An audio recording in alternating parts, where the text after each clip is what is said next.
Hi, this is John Coumarianos for Clarity Financial and Real Investment Advice. I recently wrote an article on junk bonds. Junk bonds are not always bad investments. I don't hate them necessarily, but I dislike them now because they are badly priced. Junk bonds are yielding about 5.5%. Many people look at that yield and salivate. They love it. U.S. Treasuries are yielding less than 3%. What's not to like about 5.5%?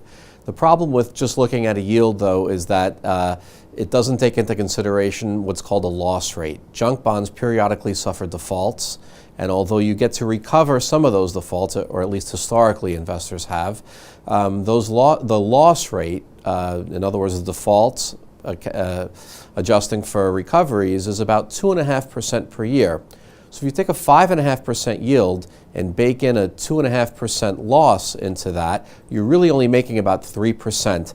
And that's not much more than a 10-year U.S. Treasury. And that's why junk bonds are a bad bet right now.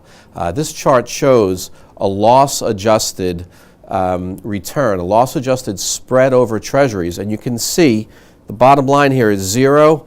You're making just a little bit above just a little bit of a positive return over U.S. Treasuries to own junk bonds. You can see there have been times when this line has peaked, and that's when the spread is highest and your yield over the U.S. Treasury is biggest, and that's when you want to own junk bonds. Not right now when you're below the red line, which is the average of the whole period from 1996. So this is John Coumarianos for Clarity Financial, Real Investment Advice, saying don't own junk bonds right now. Thank you.